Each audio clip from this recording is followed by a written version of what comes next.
Alright, YouTubers, hopefully this video will go as quickly as I can. It will be a little bit lengthy though, because I do a lot of explaining, and it's geared more for the beginners. And so those people that are already experienced, I don't really know why you're watching this video anyways, because you don't really need to know it. But for you beginners that are really wanting to understand what's happening, this is perfect. We're going to cover WPA and WPA2 wireless cracking. And there are some things that you will need before we do this. I have Backtrack 5. If you have not migrated over to Backtrack 5 yet, and you still have Backtrack 4, the commands will still be the same. So that's good. Other than that, what we need to check is we need to check to make sure we have a word list, or a dictionary, or a password list. You call it whatever you want, but we're going to call it word list. If you're in Backtrack 4, you go to the little start menu. Somewhere down here, I think it says like system, or it'll say file manager. I don't know. I don't have Backtrack 4 in front of me right now, but down here somewhere you're going to be able to get to your like a file manager. In Backtrack 5, it's called the Dolphin File Manager, and basically it's the spot where you can see and browse all your folders. So we're going to go to root. We're going to go to pent test. We're going to go to passwords, and then word lists. And then we have our word list here, which already comes with Backtrack. I'm pretty sure all the Backtracks, even going as far back as like Backtrack 2, they all had a word list, if I'm not mistaken. Some of them are TXT. This is a .lst file, and that's fine. You can still open it with just a text editor. That will still work.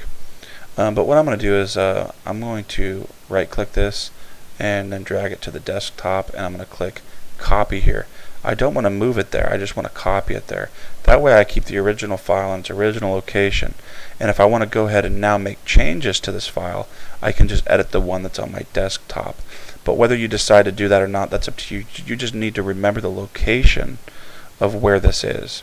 So instead of going root, pent test, passwords, word lists, I can just go to root desktop, and that's where that is. So I'm going to go ahead and exit out of this. And if you don't have one of these, then you need to download one from the internet, and they have a whole bunch that you can download. You just Google it, and the cool thing is that basically, I'll go ahead and open it just real quick to show it to you. Go to my utilities and select. If you have Backtrack 4, you can open it with Kate.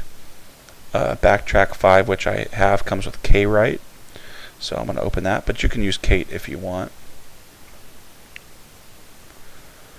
And as you can see, it contains a bunch of pass phrases, codes, and not codes, but you know things that people might use as passwords.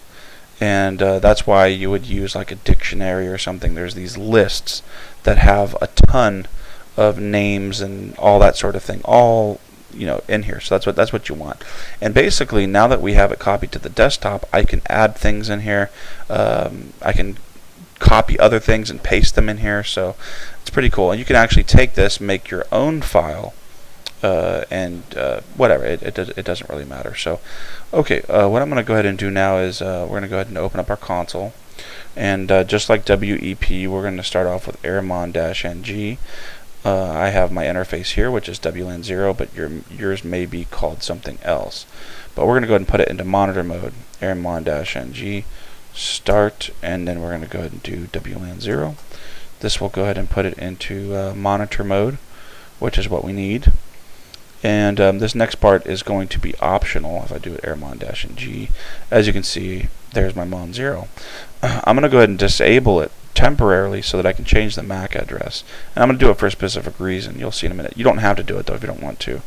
We're going to do a if config mon 0, or whatever your interface is, and then down. Think of it as just temporarily bringing it down. MAC changer space dash M space, and then whatever you want your MAC address to be. I'm just going to go 0s through 5s. It needs to be a set of 6 total. So 0, there'll be 1, 2, 3, 4, 5, 6. So 0 through 5, that's 6. And then you need to specify your interface. Enter. And then it shows you what my MAC address was, and it shows you what I faked it as now. If you get an error, if it's not able to fake it, that's probably because you didn't bring it down. You didn't disable it temporarily. So now I need to do if config mon 0 and bring it back up. If we bring it down, we got to pick it back up. And that's what we're doing. Now I'm going to do my arrow dump and mon 0 or whatever your interface is. You want to let this thing scan for like 30 seconds, maybe a minute, whatever. And we're going to also keep an eye on the stations that are down here. There are people that will watch WPA and WPA2 crack videos. And they try to do it, and they will get frustrated because they are not successful.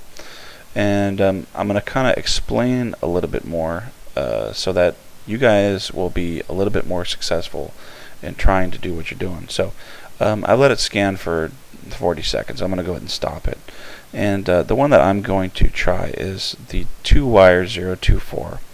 And it is a WPA2, and I'm doing WPA2 just to show you the same method that I'm using for the WPA will work with WPA2. So if that answers any questions out there. We're going to talk about the stations, but I'm going to specify all this information first for my arrow dump. Arrow dump -ng -c, it's on channel 1 -w. We're going to go ahead and write the file name that we want to store all the data that it collects, all that information, and we'll call it WPA crack 10 or whatever. I don't know. I have other files, so I don't want to get confused with which one it is, so I'll name it just WPA crack 10. And then I'm going to specify the BSS ID. Sometimes you will watch other videos and they will not specify the BSS ID, and that's fine, but there's a reason why I do. Basically, if we just specified the channel and the file name and we let it go, it will start collecting all the data. But as you can see, we have another router that's on channel 1. We have another one that's on channel 1, and that's information that I don't need it to be collecting. All I care about is the one that we want to connect to. Okay, so I think that makes pretty good sense. And the last thing I'm going to do is specify that I only want to capture IVs. That's what's necessary to crack WEP. And in this case, we're going to use it also for this video.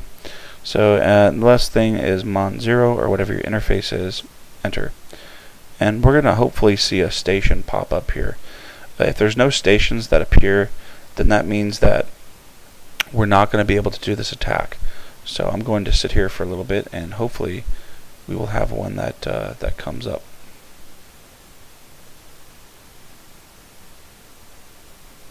And then there we have it. It took a little time, so that's why I always say, wait 30 seconds to a minute.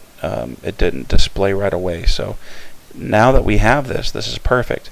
This is what a lot of people are missing. Well, now there's another one, which is crazy. But anyways, I know the 2wire024. That is my router. Okay. The reason that I faked my MAC is because I would be able to easily tell which one was me and which one was somebody else. My network manager is right here, and as you can see, I'm not connected, so it's not showing me here. A lot of people make these YouTube videos or whatever, these tutorials, and they basically will try to de-authenticate themselves, and that's really easy to do. And I would like to be just a little bit more realistic than that. So basically, this is great. If you don't have a station, this is not going to work. What we're going to do is we're going to de-authenticate. We're going to send a de-authentication request. It's going to de-auth everything, and then it's going to basically make the station reconnect. So if you can imagine, if you're on the internet and all of a sudden you got disconnected for some reason, and your computer then reconnected, then that's basically what we want to happen, and hopefully we can capture that information. So I'm going to go ahead and open up another console, and we are going to go ahead and do air replay and -0, which is a deauth, and we're just going to send one. There's people that are, I've seen people do like 100 and all this stuff. That's just nonsense. All it's doing is it's constantly going to deauthenticate and not give the computer a chance to re-authenticate. So anyways, here we go. We're just going to send one, and we're going to do a -E, specify the ESSID, which is 2wire 024. And what we're going to look for is I keep the arrow dump window open so that up here we can see what's going to hopefully be a WPA handshake, and that is what I just explained. When something, basically the station gets deauthenticated, or it gets kicked off basically, and then it's forced to re-authenticate or authenticate. So that's what we're going to hope for. And I'm just going to send one. Okay. Oh, I got to specify my my interface. So mon0.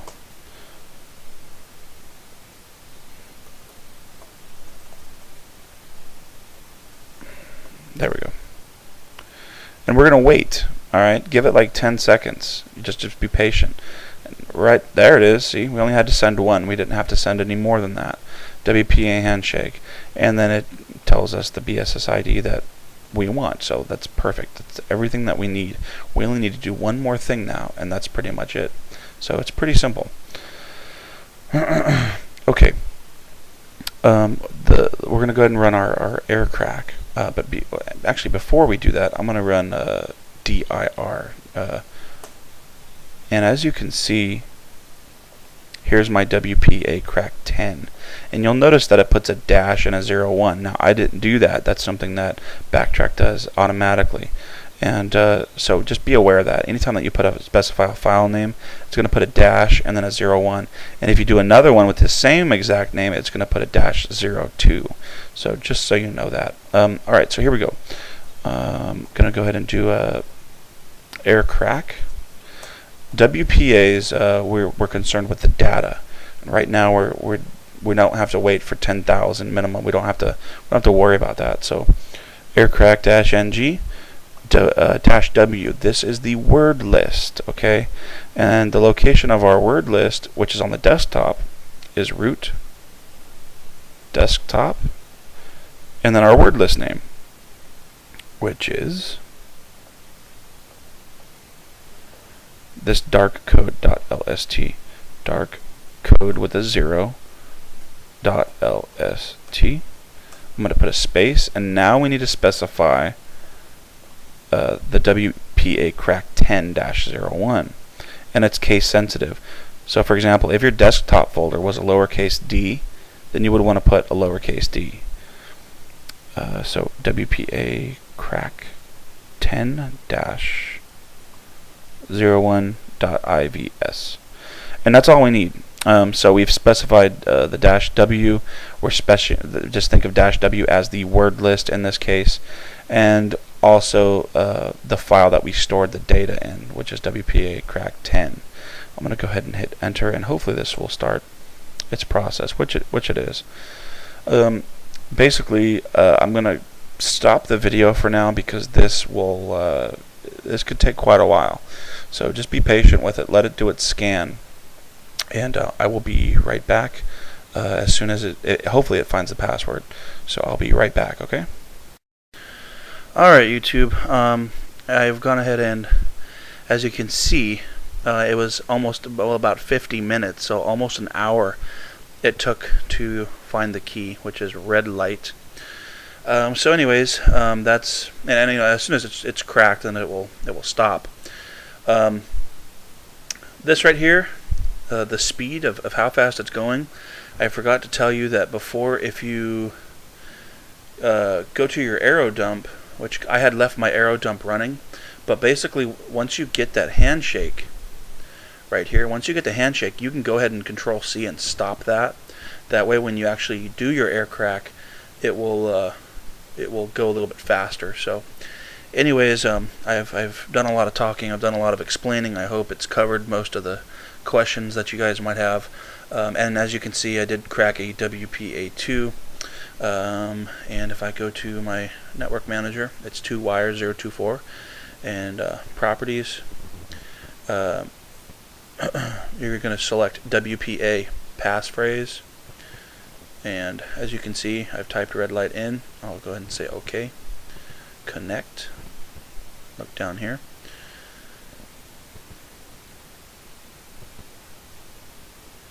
And connected at 100%. Go ahead and try to open up my browser.